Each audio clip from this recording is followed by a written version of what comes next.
नमस्कार मंडळी. मकर संक्रांतीच्या तुम्हा सर्वांना खूप खूप शुभेच्छा. एका कढईमध्ये 1 वाटी शेंगदाणे घेतलेले आहेत, म्हणजे 100 ग्रॅम इतके शेंगदाणे घेतलेले आहेत आणि छान असे मिडियम आचेवरती भाजून घ्यायचे आहेत आणि थंड झाल्यानंतर म्हणजे थंड होण्यासाठी बाजूला ठेवायचे. त्यानंतर 1 वाटी तीळ घेतलेले आहेत. हे तीळ सुद्धा 100 ग्रॅमच आहेत आणि हे तीळ सुद्धा व्यवस्थित असे भाजून घ्यायचे आहेत. जास्त करपवायचे नाहीत, नाहीतर कडसरपणा येतो. शेंगदाणे आहेत ते भाजल्यानंतर थंड झालेले आहेत. हे थंड झालेले शेंगदाणे छान असे जे टरफल आहेत ते चोळून घ्यायची आणि एका मिक्सरच्या भांड्यामध्ये हे टाकून जाडसर अशी याची पूड बनवून घ्यायची आहे. जास्त बारीक नका करू. एका भांड्यामध्ये हे पूड बनवून घेतलेली काढून घेतली. त्यानंतर आहे ते या पद्धतीने पूड बनलेली आहे, पाहू शकताय तुम्ही. त्यानंतर आपण मिक्सरचं भांडं तेच घेतलेलं आहे आणि ते तीळ जे आहेत ते थंड झालेले ते सुद्धा या मिक्सरच्या भांड्यामध्ये टाकून घेतले आणि याची सुद्धा आपण शेंगदाण्याची पूड केली तशीच या तिळाची सुद्धा पूड करून घ्यायची आहे या पद्धतीनं.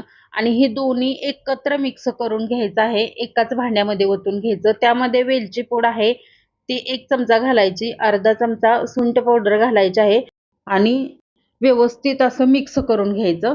हे कोरडंच मिश्रण व्यवस्थित मिक्स केल्यामुळं पूर्णपणे एकजीव होतं. त्यानंतर एका ताटामध्ये थोडंसं तूप लावून घेतलेलं आहे. त्यामुळं काय होतं, वडी जी आहे ती छान अशी सेट होते आणि व्यवस्थित निघते सुद्धा. कढईमध्ये 2 चमचे इतकं तूप घातलेलं आहे आणि त्यानंतर यामध्ये गूळ घेतलेला आहे. तर हा गूळ आहे तो 2 वाट्या आहे.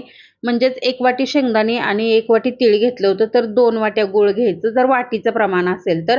आणि इथं मी दोन्ही वजनी प्रमाण आणि वाटीचं प्रमाण सांगितलेलं आहे. तर गूळ आहे तो 250 ग्रॅम घेतलेला आहे.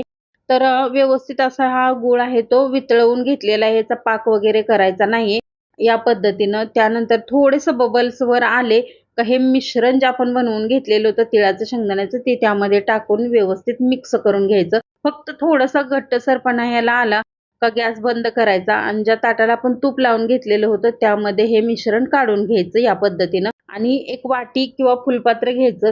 थोडंसं त्याला तूप लावून घेतलेलं आहे आणि त्याच्या साहाय्याने हे व्यवस्थित असं मिश्रण सेट करून घ्यायचं.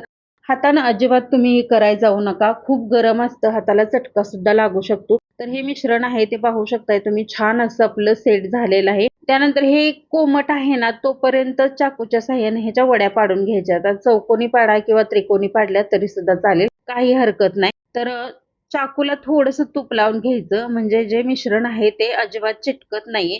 तर अशा पद्धतीनं उभ्या आणि आडव्या अशा रेषा अगोदर मारून घ्यायच्या आहेत. त्यामुळे चौकोनी आकाराची अशी ही वडी तयार होते. तर वड्या पाडून घेतल्यानंतर 10 मिनिट हे असंच ताट ठेवून द्यायचं आहे आणि रूम टेम्परेचरलाच ठेवायचं, फ्रीजमध्ये ठेवायची काही आवश्यकता नाहीये. पाहू शकताय तुम्ही, अगदी खुसखुशीत अशी वडी आपली तयार झाली ते आणि अलगद अशी ही निघती सुद्धा. तर तुम्ही संक्रांतीला ह्या वड्या बनवून नक्की ट्राय करा आणि मला कमेंट करून सांगायला विसरू नका. धन्यवाद.